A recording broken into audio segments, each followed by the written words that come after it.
If somebody want to walk out of your life, let them go. Get up and go on with your life. It's all right to sit around, be depressed for a minute, cry about it, do whatever you have to, but don't stay there too long. Get up and go on with your life. So you know what this is what I learned in all these years on this earth. If somebody want to walk out of your life, let them go. Especially if you know you done everything you can do, you done sat around and been the best man or the best woman you could be, and they still want to go, let them go. Whatever they're running after, they'll see what they had in a minute, but by then it's going to be too late. Because you'll sit there and you'll go, because half these people you be sitting around crying about it, worry about 2-3 years from now, you ain't going to even remember their last name.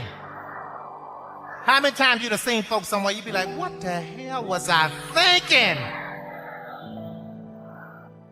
I done been there, I be like, what was wrong with me? What was I going through? I must have been lonely as hell to hook up with you.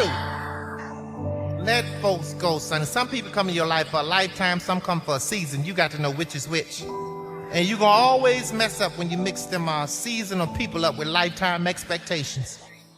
You can't, they got people that done got married with people they was only supposed to be with for a season. They done got married to people they only supposed to be with for a season and wonder why they having so much hell in their life. That was a person that was supposed to come and teach you one thing. You didn't know it, so you just fell in love. And now you wonder why you ain't got no peace, no way you go. No. Listen, I put everybody that come in my life in the category of a tree. Some people are like leaves on a tree. The wind blow, they over here. They unstable. The blow the other way, they over here. Ain't nothing. Season change, they wither and die, they gone. That's all right. That's some people. Most people in the world are like that. They just there to take from the tree. They ain't there to do nothing but take and give shade every now and then. That's all they can do. But don't get mad at people like that. That's who they are. They ain't gonna never be nothing. That's what they put on this earth to be, but be what they are, a leaf. Some people are like a branch on that tree. You gotta be careful with them branches too, because they'll fool you. They'll get there and make you think they're a good friend and they're real strong, but the minute you step out there on them, they'll break and leave you high and dry. But if you find you 2 or 3 people in your life that's like the roots at the bottom of that tree, you are blessed, because that's them the kind of people that ain't going nowhere. They ain't worried about being seen. Don't nobody have to know that they know you. They ain't got to know what they're doing for you. But if them roots wasn't there, that tree couldn't live. You understand? And they ain't got a tree can have 100 million branches, but only a few roots down at the bottom to make sure it get everything it needs. I'm telling you something. When you get you some roots, hold on to them. But the rest of it, let it go. Just let it go. Let folks go. Madea, it's not always that easy. Ain't nobody said it was going to be easy, but it'll get easy when you learn how to love yourself. When you get to a point in your life where you look at people and you go, okay, wait a minute, you or me, you will make a decision. Because when you telling folks to do something, and I never throw nobody away. I've never in my life just thrown nobody away. Just say, look, don't bother me no more, don't talk to me. No, I've never done that. What I do is I tell you, say, look, this thing you doing right here, that's going to cause a problem. You need to fix that, because if we're going to be friends, we're going to be cool, you got to fix that. And if you don't, we're going to have an issue. If you see somebody fix it or they even trying to fix it, that's somebody that care. Keep them people around. That's a leaf that's trying to grow up and be something else. You understand? But if you tell somebody that what you're doing is hurting me and I need you to stop it, and they keep doing it, they don't care. Move on. Let them go. No matter how much it hurt, let them go. And it'll get easy. I promise you, every day it'll get easier and easier and easier. But you just got to make it through. You hear me, son? And see, you got to learn how to be by yourself, son. People have to learn how to be alone. I don't understand all these people. Oh, I need somebody. Lord, where's my man? Lord, where's my woman? That is crazy as hell. If you don't know how to be by yourself, what you going to do with somebody else? Stop praying about it. Shut up and wait. Go work on you. Hell, that's what that time is for, to get yourself together. I'd rather be in a corner by myself with a puppy and a goldfish and be happy than to be sitting around with somebody in my house. I'm wondering what the hell they there for. You would be surprised the things people put up with just to have somebody to say they love them. I don't understand. I can't live in dysfunction. I'm sorry. I done come through too much, been through too much hell and high water to come there and let you come up in my adult life and when I'm supposed to be at peace and give me all kind of hell. Only two places on this earth you're gonna have peace: the grave and your house. Now, if you can't walk up in your house and you ain't got no peace, something wrong. Something wrong. I'm sorry. People be rebuking Satan. I be rebuking Satan and beating the hell out of everything that's up in there till they get out. I'm sorry. You got to go. This is mine. You hear me, Sonny? I do. For sure. You better hear me for sure. If somebody want to walk out of your life, let them go. It's okay to be alone. So people get freaked out when they're alone. It's okay to be alone. It's okay. It's okay to be alone. There's no big deal. Enjoy it. Do something productive and build that trust up in yourself. You know, look back at the situation, learn from it. We do that. It's an post-operational debrief. Oh, you've put too much trust in somebody? Cool. They broke your heart? All right, roger that. Let's see. What were the steps? What should I have recognized? How many times did I say, well, you know, they didn't call me, but it's probably just because their phone was out of battery. No. Once your phone runs out of battery once, okay, you don't let it happen again, right? So you start seeing those red flags, see the mistakes that you made, and then look for them next time around. Because you deal with people all the time that they made mistakes the first run. They go back and they make the same mistakes the second run. They go back and make the same mistakes the third run. That's when you got to start blaming yourself on your situation. That's why I said you got to like build a relationship with yourself. You got to learn yourself. You got to trust. You got to learn to trust yourself. You better know your self-worth. I would sit in a corner by myself with a crayon and a coloring book and be happy. Sitting around waiting on somebody wondering what the hell you in my house for. Moving on is less about what you're moving on to and more about what you're moving on from. Okay? It is less about what you're moving on to. Some of us, we stay stagnant. We settle for less. We stay in a situation that isn't good for our life. We stay in a job. We stay in a relationship. We stay in a friendship. We stay in a partnership that isn't good for our life because we don't know what we're going to move on to. We're so afraid to be alone. We're so afraid to go on that journey without, because a lot of us, that's all that we know. We've been codependent on that situation. For me, I was codependent on football. There's relationships in my past that I was codependent on, and I would rather settle for a little bit and settle for less than actually move on with my life. Some of us, we're so afraid to be alone. We're so afraid to go alone that we will stay stuck in a situation that we know isn't good for our life. So everybody type this in the chat right now so I know that you get it. Moving on is less about what you're moving on to and more about what you're moving on from. Why am I holding on to this? How is this serving me? And really think about the answer. When you get a red flag or a caution, a yellow blinking light, don't let it go to red. Get it when it's yellow, when the caution is there that's saying something doesn't feel right. Check in with your friend. Ask them what they think about who you're with. And I'll tell you something, we don't want to do that. We don't want to ask our friends. And I always say this, if you're living a life and having a relationship that you can't tell your friends about what's happening in your relationship, something's wrong. If you've got to keep the secret, something's wrong.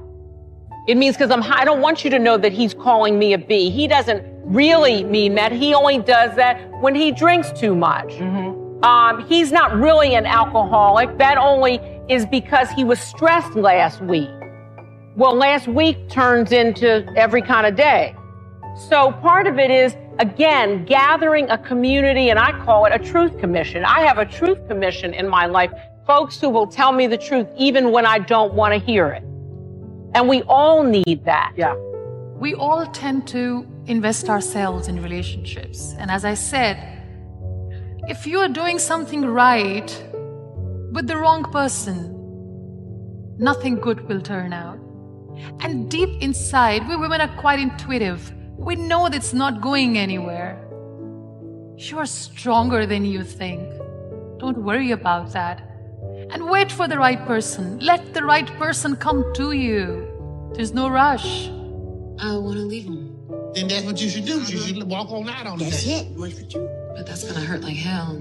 I don't... Baby, just because something hurt like hell don't mean you ain't supposed to do it. Sometimes you got to go through the hurt and the pain and the suffering or whatever it is to get away from somebody that ain't treating you right. Take some time for yourself. Get away from the situation and really think about it, pray about it, talk to God and see what it is. They are not who you thought they were. The idea that this person was a trustworthy, faithful companion is not true. It is not true. That person does not exist. They didn't exist and they don't exist. It was in your head. It was in your head that this person was trustworthy and they were everything you wanted them to be and they were a faithful companion. That is a lie. They are not that person. They have proved it. They have proved it by their actions. So move on, and at the risk of sounding callous, get over it. You have a boat, and your boat is at its capacity. In order for your boat to not sink and go underwater, and that could be your career, that could be your life, that could be your personal life, your relationships, is that relationship over? Do you feel mentally, spiritually, and emotionally stimulated in that relationship? Are you just holding on to it because you got this concept of loyalty that you have overused, and overabused? Well, I've learned that loyalty has an expiration date. Loyalty isn't some open-ended thing that just goes on forever. Because technically, some people just don't really make sense for your life and the new season, the mind and the space that you're in. Think about this. This is a reminder that loyalty has an expiration date. In retrospect, I know why I stayed in an unhealthy relationship for 6 years. In my mind, I could not do any better. In my mind, there was no way that anyone else would be attracted to me. So I stayed. But eventually, I came to realize that I was not lucky to have him, but he was lucky to have me. I came to realize that I deserved better. You see, setting higher standards might mean that you have to wait a little longer than you anticipated, but getting what you deserve will be worth the wait. Think of all the times you let a man treat you badly, or someone, your friends, walk all over you. How many times have you let hurtful words or criticism crush you? Well, I was one of those people who was raised not to have a lot of self-esteem. And I know anybody else who was physically violated as a child, as I was, got whippings every day. The lesson of a whipping, the lesson of being heavily disciplined with violence is that you're not worthy, that you're not good enough. And so it takes a long time to get a sense of self-worth and self-value. And so I was in my 20s doing what everybody in their 20s does and looking for love in all the wrong places and looking to be validated by somebody else's view of who I was and wanting them to say, I'm okay. Yes, you're okay. You're okay. And I've done some really embarrassing, ridiculous, crazy ass things over the years, holding onto the bumper of a Datsun Z like I could actually keep him from pulling off. And I remember one time he had left and slammed the door on my hand. And I had, just like a lot of women, had the barrier of, well, you can say anything to me, but you cannot hit me. You cannot hit me. He didn't hit me, but the door slammed on my hand. And I thought, well, that's coming close. That's coming very close. And I remember the door slamming on my hand, falling to the floor. And in front of me was a mirror. And I saw myself on the floor with my hand now bruised and thinking, I have become the woman that I watched my cousin Alice be my whole life as a kid. The only difference is that I'm battered in spirit, and the next step is going to be, who knows? So lying there on the floor is the moment I made that decision that I have now become a woman that I never imagined myself to be. And I got to figure out how to get myself out of this. And that was the beginning of the lesson, which is I'm hoping happens to you tonight. Frequent breakups and makeups, high highs and low lows. As tension rises, so does volatility. Tearful, frustrated fights followed by emotional makeups. Hateful and hurtful comments like, "You're worthless, I'm not even sure why I'm with you," followed quickly by apologies and promises it will never happen again. By this point, you've been so conditioned to this relationship roller coaster that you may not realize how unhealthy and maybe even dangerous your relationship has become. It can be really hard to see when unhealthy love turns towards abuse. But it's fair to say that the more of these markers your relationship might have, the more unhealthy and maybe dangerous your relationship could be. And if your instinct is to break up and leave, which is advice so many of us give our friends when they're in unhealthy relationships, that's not always the best advice. Time of breakup can be a real trigger for violence. If you fear you might be headed towards abuse or in abuse, you need to consult with experts to get the advice on how to leave safely. But it's not just about romantic relationships, and it's not just about violence. Understanding the signs of unhealthy love can help you audit and understand nearly every relationship in your life. For the first time, you might understand why you're disappointed in a friendship, or why every interaction with a certain family member leaves you discouraged and anxious. You might even begin to see how your own intensity and jealousy is causing problems with colleagues at work. Understanding is the first step to improving.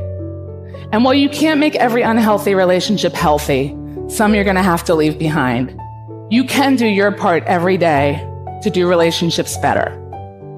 And here's the exciting news. It's actually not rocket science. Open communication, mutual respect, kindness, patience, we can practice these things every day. And while practice will definitely make you better, I have to promise you it's also not going to make you perfect. I do this for a living. Every day I think and talk about healthy relationships, and still I do unhealthy things. Just the other day, as I was trying to shuttle my 4 kids out the door amidst quarreling, squabbling, and complaints about breakfast, I completely lost it. With an intentionally angry edge, I screamed, "Everybody just shut up and do what I say. You are the worst. I'm going to take away screen time and dessert and anything else you could possibly ever enjoy in life." Anybody been there? Volatility, belittling. My oldest son turned around and looked at me and said, "Mom, that's not love." For a minute, I really wanted to kill him for calling me out, trust me. But then I gathered myself and I thought, you know what, I'm actually proud. I'm proud that he has a language to make me pause. I want all of my kids to understand what the bar should be for how they're treated, and to have a language and a voice to use when that bar is not met versus just accepting it. You could never see yourself not being with that person. But at a certain point, all of the signs and wonders revealed itself that that relationship is over. So if you had drugged that person, those people, those friends, into the new season of your life wouldn't be going as well as it's going right now. Behind every moment of adversity in your life, there is a blessing and a lesson. Every moment of adversity has those two things. Pain always leaves a gift. God has a plan. You will grow through what you go through.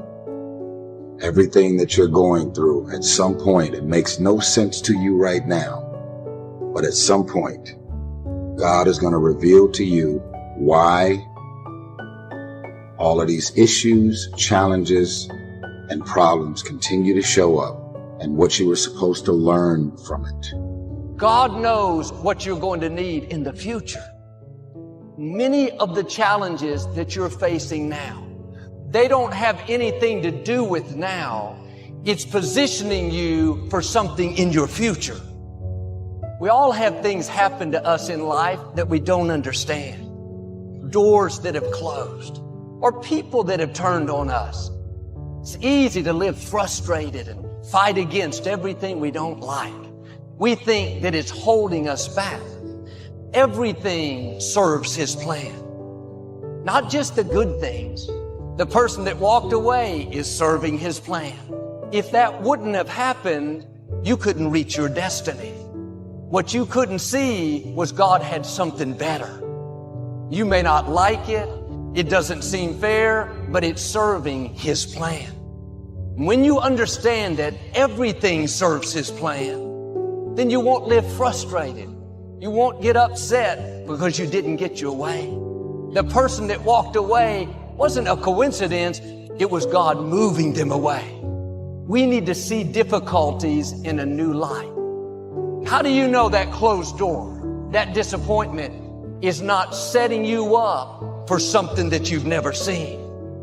The scripture says our steps are being ordered by the Lord. If you weren't supposed to be there, you wouldn't be there. Don't be upset over that person that's trying to make you look bad. You need them to reach your destiny. It wasn't a coincidence. It's positioning you for something bigger. Sometimes it's going to feel like you're going backwards. You have to trust Him when you don't understand. All things work together for good to those that love the Lord. Now the test, while it's not good, will you stay in faith? When it's unfair, will you believe that God is still on the throne? That what He started in your life, He's going to finish? God will use people being against you to move you into your purpose. You need people that try to throw you into the pit so you can take your throne. People can't override what God has ordained for you. I wonder if you're upset over something that's serving His plan. Instead of complaining about what's not turning around, see that as an opportunity to develop your faith. Keep doing the right thing when the wrong thing is happening. Keep thanking God when you don't see any sign of it. His grace doesn't mean He's going to remove every challenge. It means He's going to increase your strength so it doesn't feel as difficult. Now you can handle what you couldn't handle in the past. What used to bother you doesn't bother you anymore. We don't grow in the good times. Everyone is for us. Things are falling into place. We grow when it's difficult, when we have to stretch. That's why you can't pray away every challenge. If the situation is not changing, then God is using the situation to change you. If God made everything easy for us, we wouldn't be ready for where we're going. God has amazing things in your future. But to get there, you're going to have to defeat some big giants, outlast some strong opposition. Now, you have to stand strong and show the opposition that you're more determined than they are. That challenge is not going to defeat you, it's going to promote you. What do you do when what God gave you to ride in starts coming apart? Do you give up hope? Do you walk away? I don't want you to define success or to ask God to preserve the temporary. See, God promised to get you there, but He didn't say how. And if you're not careful, you will put all your energy and you'll put all of your work into preserving something that God only gave you for a season. The thing you was counting on to get you to the other side. The job you thought you'd retire with. The house you thought you'd have the rest of your life. And the storm got it. How many of you have lost some stuff in the storm? Lost some people in the storm. And it made you feel like a failure. It was a temporary blessing. If it was meant to stay, it couldn't leave. I just wanted to highlight that abuse is unacceptable, and I lived it for 10 years with my abuser, my then husband, and it's something that I felt very ashamed about. And when you're in an abusive relationship, you don't want anybody to know that. It's very embarrassing and you feel very riddled with shame and guilt. And when I left my abuser, I was wanting to speak about it loud and proud, like this is not okay. And I'm one of the lucky ones. I got out and it took me 10 years to find the courage to actually leave that behind. Some people are not equipped to handle the altitudes that you're going to. So don't be upset and cry when they fall off. Actually, they're not bad people. They just couldn't go the altitude that you're going. When someone shows you who they are, believe them. If they're already showing you their true colors, believe them and let them go. And don't try to convince yourself that maybe someday they will change. Some people never change. They just become more of who they already are. Maybe the person you love deeply left you or might have cheated on you. There could be any reason, and you want that person to still stay in your life. Trust me, you're doing it all wrong. You need to let them go. So believe it. One thing you should keep in mind for the rest of your life is if a person leaves you easily, he or she was never really meant for you. Every moment of adversity leaves two things behind, a blessing and a lesson. Sometimes you have to get rid of a person in order for God to give you a person that you really need in life. All you have to do is trust God. Say these words to yourself every morning. I am whole. I am enough.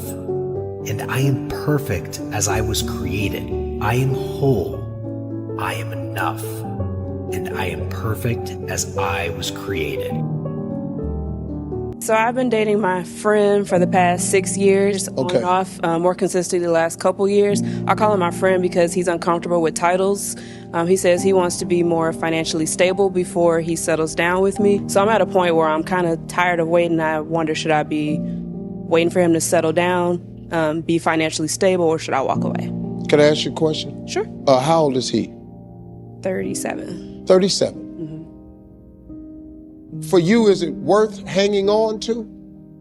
I just hate to start all over, build another 6 years, but I'm at a point where I am unhappy. No, I understand. And that's an important statement that a lot of women make.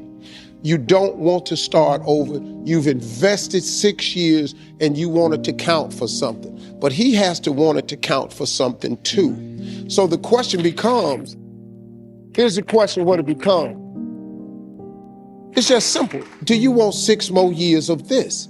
So the only way to stop the 6 years of what's been happening to continue to happen is you have to just make an ultimatum. And what a lot of people are afraid to do is make the ultimatum because they don't want the fear that the guy could walk away. He ain't where you want him to be nohow. You want him to be there, but he ain't there.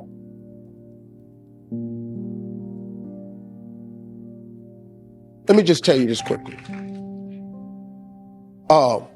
When I flunked out of school, I came back to live with my parents for 6 months. And so every time I got paid, I kept telling my mama, I said, Mama, I'm gonna get a new car. She said, I know, baby, but your old car is outside in the driveway up on blocks. My old car was sitting up on cylinder blocks in the yard. Cups was under it, leaves was under it. Every payday, I come in the house. I said, Mama, I'm working. I'm gonna get me a new car. She said, I know, baby, but your old car in the driveway up on blocks. This went on for about 5-6 weeks. Finally, I always know my mother always tried to teach me something. So I walked in the house one time and said, Mama, I'm telling you, have faith in me. I'm gonna get myself another car. She said, I know, baby, but your old car outside up on the blocks. I said, Mama, what do my old car up on the blocks got to do with me getting a new car? She said, because you ain't prepared to get the new car. She said, see, Steve, as long as your old car under the block, where you gonna put this new car? And so I said, okay. So I called my partner up, paid him $15. He came, towed my car away. This is a long time ago. You can't tow no car for 15 no more. So he came, he towed my car away. I moved the bricks. I swept up all of them under the car, cleaned up all that paper, got me some concrete cleaner, put it down, got them oil stains up, boom, cleared out the driveway. 2 weeks later, I didn't get a new car. but I got a used car. And I pulled it up in the driveway. I said, Mama, I got the car. She said, I know, because you cleared out that old raggedy car that was up on block. So I said, Mama, so what was you trying to say to me? She said, son, if you're going to ask God for something, you got to make ready to receive it. But if you don't ever make ready to receive it, where you going to park the new car? And that's what happened to a lot of women with these men. You got these old dudes sitting in your driveway up on blocks. Now you can't get the new man in there because you got this old man sitting up in your driveway on blocks. You don't want him, he don't work, he don't carry you nowhere, he ain't worth a damn. You ought to get his trunk towed out for $15. To be covered by God and walk in the area of your destiny, you can't be limited to just working with people who look like you, think like you, or vote like you, or dress like you. You got to get out the box, because God's going to use a whole lot of people to bless you, to move in and out of your life, and you can't be narrow or one-dimensional. This is a coat of many colors. Do not categorize the blessing by colors. It is not the colors you need to watch. It is the character. Watch out for the character. I'm going to tell you that there are three basic types of people that you will interact with if you are a child of destiny. Can I share this with you? The first group are confidants. Confidants. You will have very few of them. Confidants are those people in your life who love you unconditionally. They are into you. Whether you're up or down, right or wrong, they are into you. They are in for the long haul. If you get in trouble, they get in trouble with you. They'll come see you in the jailhouse. They'll come get you out the crack house. They're confidants. You can open up and share anything with them. You'll never inherit your kingdom until you find your confidant. You can't be David till you find your Jonathan. Having a good confidant is the key that unlocks the kingdom, because you were raised outside the gate and God's going to cause you to reach over the wall. You got to have a confidant behind the wall who can mentor you for what God is going to do next in your life. The problem with most people is that everybody they run around with is under them. And so you are forever feeding people who can't feed you. And after years of feeding them, they begin to drain you. You've got to have somebody who can feed you so you can feed somebody else. Oh, y'all don't hear what I'm saying. Am I talking to anybody in here? You need the confidant then. The confidant is those few people that come along in your life that are for you. They are with you. They are intimately intertwined in your life. They are there to make sure that you reach your destiny. They will confront you. They will get in your face. They will get in your business. They will tell you when you're wrong, because they are confidants. If you have 2 or 3 of them in a lifetime, you are a blessed person. Without them, you'll never be who God called you to be. You need to find your confidant. Number 2, the other group are your constituents. They are not into you. They are into what you are for. They are for what you are for. They are your constituents. And as long as you are for what they are for, they will walk with you and work with you and labor with you, but never think that they are for you. They are for what you are for. And you have to know that, because if they meet somebody else that will further their agenda, they will leave you and hook up with them, because they were never for you. They were just for what you were for. They are your constituents. And throughout your life, if you're not careful, particularly if you're broken, you will mistake your constituents for your confidants. And you will think that they are for you when they are really not for you. They are just for what you are for. And by the time you get through falling in love with them, they will break your heart as they hook up with somebody else who is for what you are for, because it was never about you anyway. It was about the causes that you represent. They are for what you are for, but they are not for you. They are your constituents. Can I go deeper with this? The third group are your comrades. These people are not for you, nor are they for what you are for. It is just that they are against what you are against. And the comrades will make strange bedfellows. This will cause people to come together who are not for you, and they are not for what you are for, but they are against what you are against. And they will team up with you to help fight a greater enemy. But don't be confused by their associations. They will only be with you until the victory is accomplished. These people are like scaffolding. They come into your life to fulfill a purpose. And when the purpose is complete, the scaffolding is removed. But don't be upset when they are removed, because the building always remains when the scaffolding is removed. What I'm saying to you, my brothers and sisters, expect the constituents and the comrades to leave you and desert you after a while. Don't be upset when they don't react to your dream the way you expected them to, because they were never really with you in the first place. Be careful then who you tell your dream to, because if you tell your dream to your constituents, they will desert you and try to fulfill the dream without you. If you tell it to your comrades, they won't support it because they never were for what you were for anyway. If you find a few people in your entire life with whom you can share your dream with, you are a blessed somebody. I can tell you how to identify people who are really for you. If they are really for you, they will weep with you when you weep, and they will rejoice when you rejoice. When you walk in a room and you tell somebody good news, stop being happy for a minute and watch their reaction. If they're not happy for you, shut your mouth and walk back out of the door. Oh, y'all don't hear what I'm saying to you. Oh yeah, because when they are really connected to you, they will be happy for you when you share your dream. Find somebody, look them in the eye and say, are you happy for me? If you don't get the right reaction, don't tell them anything else.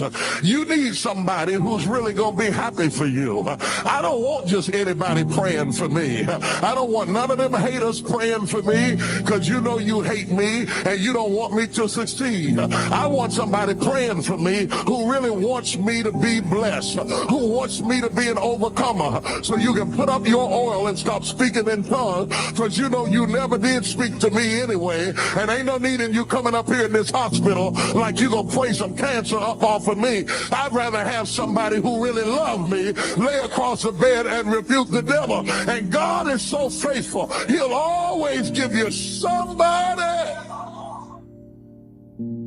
Oh, if he ever sent anybody into your life to help you, you ought to just clap your hands and thank him for the people he sent. Don't worry about the people he took. You ought to praise him for the people he sent. Tell somebody, say, somebody help me. I didn't get here by myself. Somebody helped me to get here. Somebody taught me how to stand. Somebody got me behind the gate. Somebody taught me the protocol of the pilot. Somebody encouraged me when I felt like dropping out of school. Somebody helped me when my back was up against the wall. Somebody mentored me when I was going through a divorce. Somebody helped me when I was going through a crisis. God is so faithful that he will never leave himself without a witness. He will send somebody. What do you do when what God gave you to ride in starts coming apart? Do you give up hope? Do you walk away? I don't want you to define success or to ask God to preserve the temporary. See, God promised to get you there, but he didn't say how. And if you're not careful, you will put all your energy and you'll put all of your work into preserving something that God only gave you for a season. God brings some people in your life to get you from point A to point B. The thing you was counting on to get you to the other side. The job you thought you'd retire with. The house you thought you'd have the rest of your life. And the storm got it. How many of you have lost some stuff in the storm? Lost some people in the storm. And it made you feel like a failure. It was a temporary blessing. If it was meant to stay, it couldn't leave. You're in love with what you had. And you think that if your life does not retain the shape that you started with, you don't think that it can get you where you're going. I have learned that every blessing doesn't come to stay. Every friend is not going to be a lifelong friend. And if they walk away, don't stand there and cry over what was, because if you'd have needed them for the future, they would have stayed. God put people in your life for a reason. Others are there for a season. And it's very important that you recognize when people's seasons are over. God put people in your life for a reason. Other people are there for a season. Is the season over? Or have you decided because you're desperate, because you just need validation, you need all of these people and things around you, you've decided to drag these random people into the new season of your life? You have a boat, and your boat is at its capacity. And in order for your boat to not sink and go underwater, and that could be your career, that could be your life, that could be your personal life, your relationships. Is that relationship over? Do you feel mentally, spiritually, and emotionally stimulated in that relationship? Are you just holding on to it because you got this concept of loyalty that you have overused and overabused? Well, I've learned that loyalty has an expiration date. Loyalty isn't some open-ended thing that just goes on forever. Because technically, some people just don't really make sense for your life and the new season, the mind and the space that you're in. Think about this. This is a reminder that loyalty has an expiration date. You ever been in a relationship with some folks 3 years ago, and then you run into them and you're like, man, what was I thinking dating her or dating him? And you almost want to beat yourself up for even the fact that you were in love or had all of these ridiculous feelings for this person. That shows you right there that loyalty has an expiration date. You could never see yourself not being with that person. But at a certain point, all of the signs and wonders revealed itself that that relationship is over. So if you had drugged that person, those people, those friends, into the new season of your life wouldn't be going as well as it's going right now. There is a blessing in everything. Behind every moment of adversity in your life, there is a blessing and a lesson. Every moment of adversity has those two things. Pain always leaves a gift. Sometimes the breakup is the blessing. See, sometimes you got to get rid of a man in order for God to give you the man that you really need. You just have to hang in there.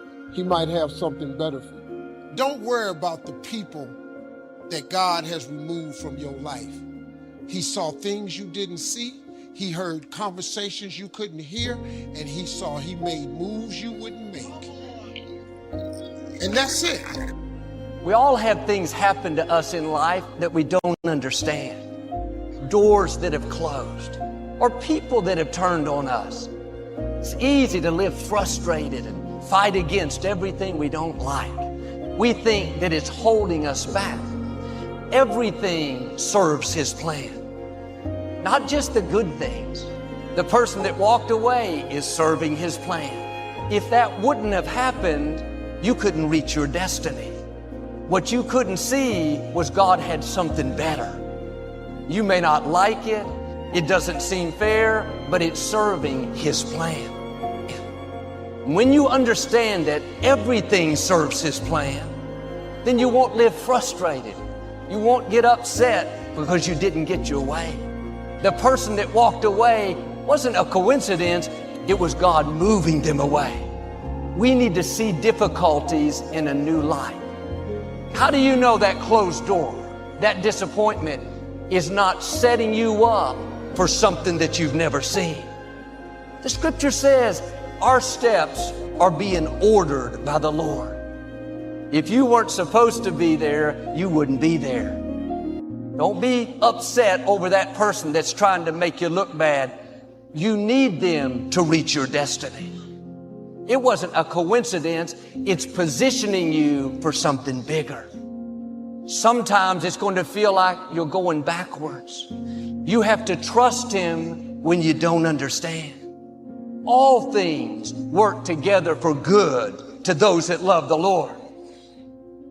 Now the test, while it's not good, will you stay in faith? When it's unfair, will you believe that God is still on the throne? That what He started in your life, He's going to finish? God will use people being against you to move you into your purpose. You need people that try to throw you into the pit so you can take your throne. People can't override what God has ordained for you. I wonder if you're upset over something that's serving His plan. A person that walked away, doesn't make sense. Stay in peace. It's all a part of the plan. God knows what you're going to need in the future. Many of the challenges that you're facing now, they don't have anything to do with now. It's positioning you for something in your future. You will see how God will begin to connect the dots. Instead of being bitter, have a new perspective. It's serving His plan. The betrayal, the closed doors can be discouraging. It's not working against you, it's working for you. God will never close a door without opening a bigger and a better door. If you'll keep the right attitude, one day you'll look back, Lord, thank you for closing that door. Thank you for moving that person out of my life. I would have never met my amazing spouse. We don't grow in the good times. Everyone is for us. Things are falling into place. We grow when it's difficult, when we have to stretch. That's why you can't pray away every challenge. And if the situation is not changing, then God is using the situation to change you. If God made everything easy for us, we wouldn't be ready for where we're going. God has amazing things in your future. But to get there, you're going to have to defeat some big giants, outlast some strong opposition. You have to stand strong and show the opposition that you're more determined than they are. That challenge is not going to defeat you, it's going to promote you. Instead of complaining about what's not turning around, see that as an opportunity to develop your faith. Keep doing the right thing when the wrong thing is happening. Keep thanking God when you don't see any sign of it. His grace doesn't mean He's going to remove every challenge. It means He's going to increase your strength so it doesn't feel as difficult. Now you can handle what you couldn't handle in the past. What used to bother you doesn't bother you anymore. God has a plan. You will grow through what you go through. Everything that you're going through, at some point, it makes no sense to you right now. But at some point, God is going to reveal to you why all of these issues, challenges, and problems continue to show up and what you were supposed to learn from it. Have you ever been left?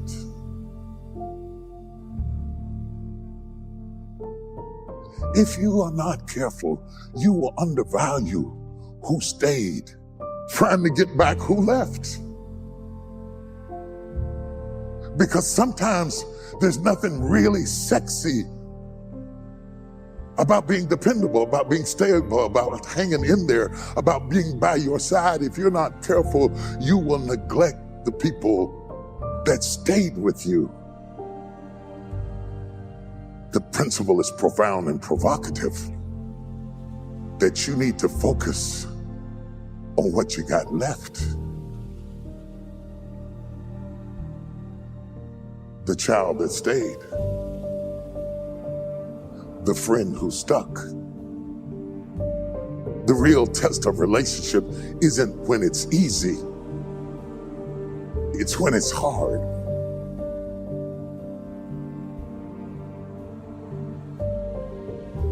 Because what I'm going to invest in is what I've got left, not what I lost. The word of God to you is to strengthen what remains. Let this be your last day of crying over who walked away. You will let them go and then only invest in people, the people who are not optioning out of your life, the people who have made a commitment to walk with you the rest of your life.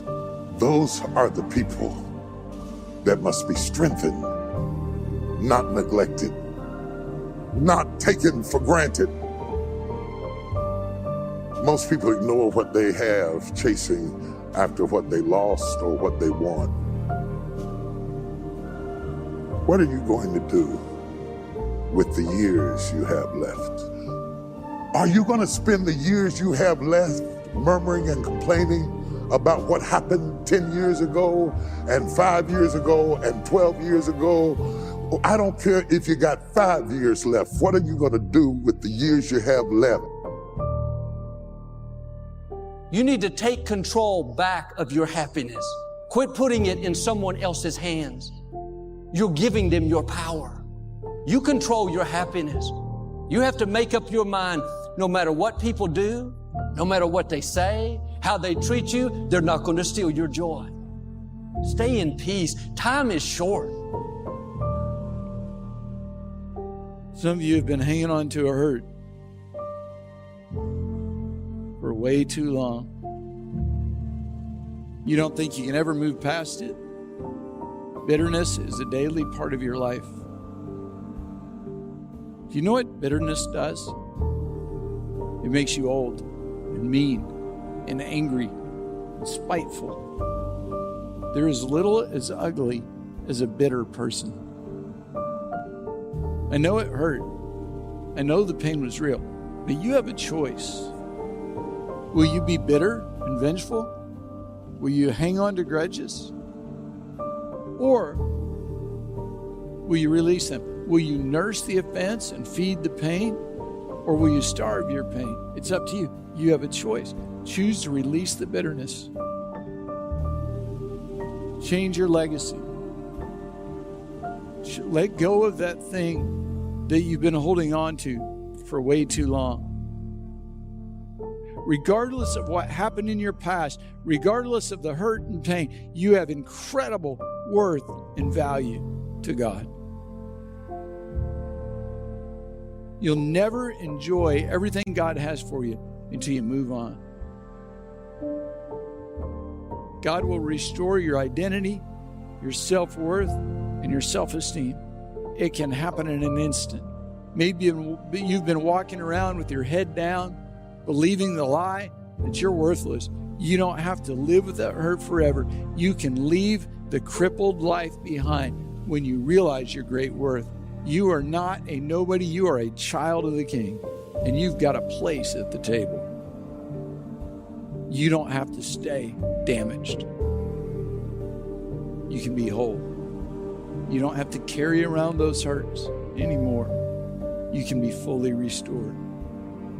Accept God's healing. God is saying to you today, leave it alone. Trust me to handle it. I'm going to bring the right person. When you turn it over to God, it takes the pressure off. You don't have to figure it all out. You don't have to strive and strain. It's not up to you to make it all happen. You can live in peace knowing that God's got this. When that door closes, keep your fingers and your feelings out of the door. You'll be tempted to hold on. Why did this happen? It's not fair. Let it go. God is in control of your life.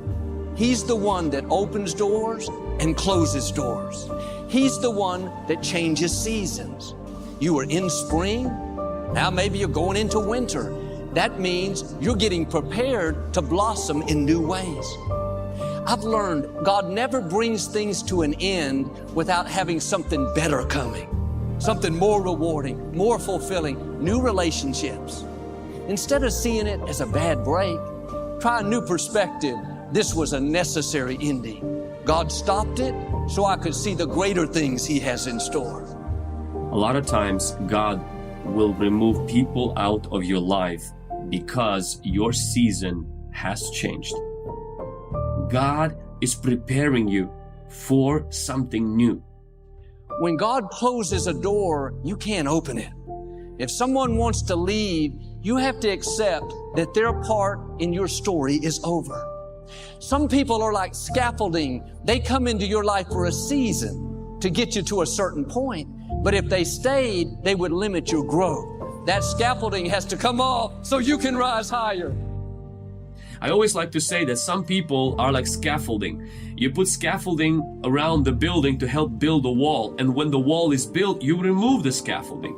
Sometimes God brings people in your life to help build something, and then when that is built, He removes those people, and you're crying, you're like, why are you God removing those people? It's because the purpose and the reason for which they came has been accomplished, and God is taking them now, and now you can enjoy that building. Now you can see the vision clearly, and you can move forward. He brings people in and moves people out. Quit being discouraged over who walked away. If they left you, you didn't need them. If they walked away, let them go. God has new relationships, new opportunities. If you had to have them to fulfill your destiny, they wouldn't be able to leave. You have to accept that it's a necessary ending, that God is changing the season. And they may be a good person. You enjoyed the time together, but to become who you were created to be, they have to exit the stage. You have to move forward into new relationships, new opportunities, and new growth. Your future is not connected to people that left. Your future is connected with those who stayed. And this was a lesson to me, that those who left did not take God's destiny for my life, but it's those that stayed are the ones that God is going to be using and God is going to be empowering. So don't focus on those who left. Focus on those that are here, that are with you. Don't get stuck looking back, trying to figure out, why didn't it work out? Why did they treat me this way? Just keep moving forward, honoring God, knowing that it was a necessary ending, that God wouldn't have stopped it if He didn't have something better coming. I want you to understand that no matter when endings happen in our life, that you serve a God that can use whatever ending you've gone through to be the birthplace of something new in your life. This is a new day. There are new victories, new opportunities, new relationships. Quit living in what was and come over into what is. Right now, there is freedom for you. Right now, there are new beginnings, joy, peace, victory. Crying over what happened yesterday doesn't bring freedom. Living in regrets of what you could have been, what you should have done, doesn't do anything productive. It's time to drop it and move forward. And hear me when I tell you this. When people can walk away from you, let them walk. When people can walk away from you, let them walk. I don't want you to try to talk another person into staying with you, loving you, calling you, caring about you, coming to see you, staying attached to you. I mean, hang up the phone. When people can walk away from you, let them walk. I don't care how wonderful they are. I don't care how attracted you are to them. I don't care what they did for you 20 years ago. I don't care what the situation is. When people can walk away from you, let them walk. Because your destiny is not tied to the person who left. Your destiny is never tied to anybody that left. The Bible said that they came out from us, that it might be made manifest that they were not of us. For had they been of us, no doubt they would have continued with us. People leave you because they're not joined to you. And if they're not joined to you, you get super glue and you can't make them stay. Let them go. If they walked away, it's no accident. If they left you, it's no accident. If you tried to make it work and it wouldn't work, it's no accident. Accept it as the will of God. Clap your hands, wash your face, do your dance, and keep going. Oh, baby, don't make me preach it. Let me tell you something. I got the gift of goodbye. I mean, I got the gift of goodbye. It's a 10th spiritual gift. I believe in goodbye. It's not that I'm hateful. It's that I'm faithful. And I know whatever God needs for me to have, he'll give it to me. And if it takes too much sweat, I don't need it. Stop begging people to stay. Let them go. It's great when people believe in us, cheer us on, make us feel valuable. We love when our spouse compliments us. A friend is there to give encouragement. Our coworker stays late to help us on a project. God uses people to help move us toward our destiny. But here's the key. You can't become so dependent on people that you're getting your worth and value out of how they treat you. It's easy to become addicted to compliments, addicted to encouragement, addicted to them cheering you on. Now you rely on them to keep you feeling good about yourself, to always be there to validate you, to make you feel approved. Like a drug, if they don't keep you fixed, meet all your expectations, you get discouraged, feel inferior, work overtime to try to win their approval. The problem is you're trying to get from people what only God can give. Your worth, your value doesn't come from another person, it comes from your Creator. If you rely on people, you'll be disappointed. People will let you down. People will get busy and not be there when you need it. Sometimes people will even turn on you. Quit relying on people. What they do or don't do doesn't determine your worth. What they give you or don't give you cannot stop your purpose. God breathed His life into you. He has crowned you with His favor. Quit waiting for people to approve you and start approving yourself. People may not encourage you. You can encourage yourself.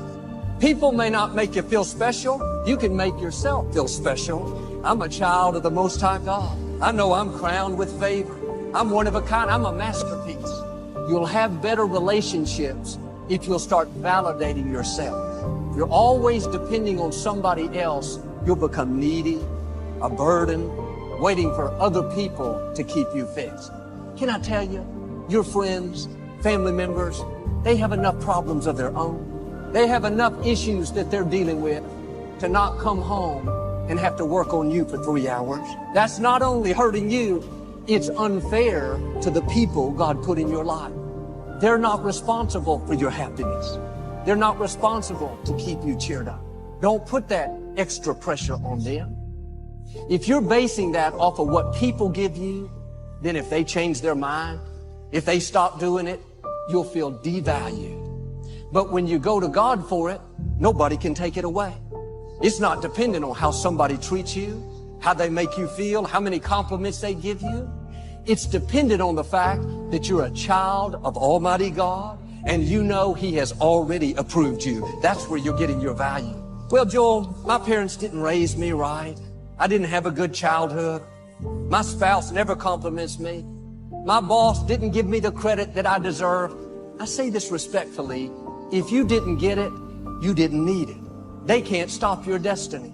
What they say or do cannot override God's plan for your life. That person that walked away, did you wrong, made hurtful comments, shake off the disrespect. Don't believe the lies that you're not talented enough, attractive enough, good enough. They don't determine your value. They can't lessen your self-worth. The only power people have over you is the power that you give them. But when we know the creator of the universe lives in us, he's equipped us, empowered us, anointed us, we can put our shoulders back, hold our head up high, knowing that if God approves us, we don't have to have people's approval. And it's good when people encourage us, when they cheer us on. What I'm saying is don't become dependent on that. If somebody's not giving you what you expect, they're not validating you, that's okay. You can validate yourself.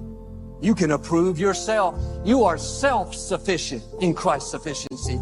You can feel good about who you are, knowing that God handpicked you, created you in His image, put seeds of greatness on the inside. What am I saying?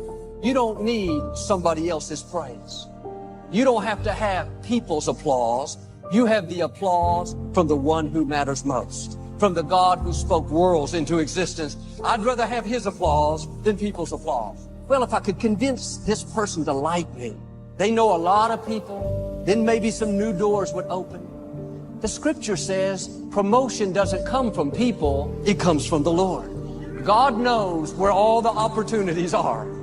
He can make things happen for you without you having to convince somebody to like you.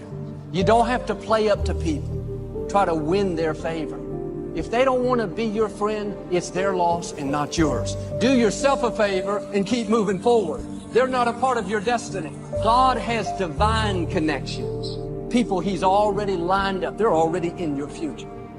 Sometimes the reason people don't give us what we need is because they don't have it. Nobody gave it to them. They didn't see it modeled growing up. If they weren't raised showing affection, with people expressing feelings, being good to each other, the problem is they don't have it to give. If you're trying to get it from them, you're going to be frustrated. Why don't you let them off the hook and go to God for what they can't give you? Here's the key. God has it all. If you'll learn this principle to not rely on people, but to go to Him for your encouragement, for your approval, for your self-worth, then you won't live stressed out because somebody is not giving you what you expect. If nobody's complimenting you, you can compliment yourself. Get up in the morning, look at yourself in the mirror. Good morning, you good-looking thing. Call it by faith. God calls you a masterpiece. Letting go of energy that's clouding your vision and holding you back. It's a life practice that I learned long ago that has freed me, so many ways. It's a fact that holding grudges against somebody who's done you wrong, or revisiting hurtful situations in your head over and over, only weighs you down and prevents you from being who you're meant to be right now, because you're still energetically holding on to the past. The energy that you put into constantly rewinding to the resentment. Why did they do that? Why did they say that to me? I didn't deserve to be treated that way. All of that only keeps you stuck.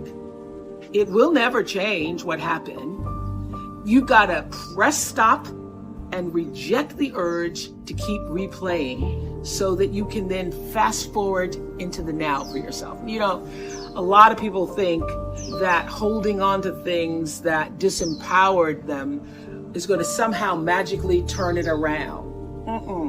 As I said in my message a couple weeks ago about forgiveness, you have to release the notion, give up the hope that the past could have been any different. And you also must release the idea that people would do what you might do in any given instance. This is a big one. I had to learn and relearn before I actually got it. Expecting people to do what you would do in a situation only leads to your disappointment, not theirs. They're going on with their life.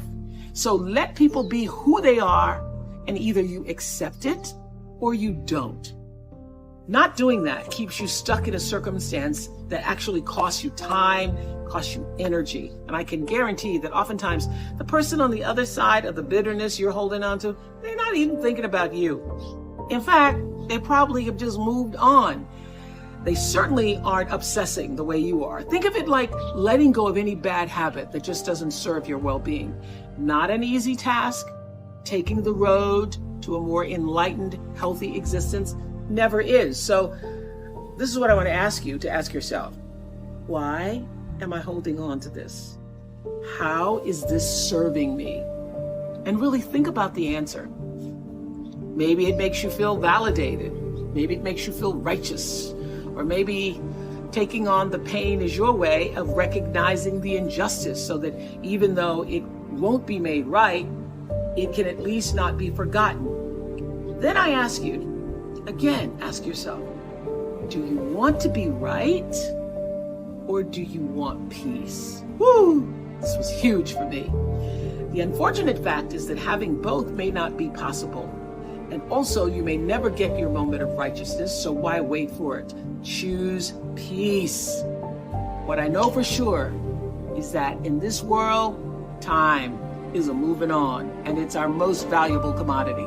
You can never get it back. So staying in that loop, playing it over and over in your head of hurt, only amplifies your pain. Let it go. Exhale, make room in your heart for something that is uplifting. Surround yourself with people who want the best for you. You have the ability to shift the DNA of your spirit and control how you perceive life. So why not lighten your load and let it go?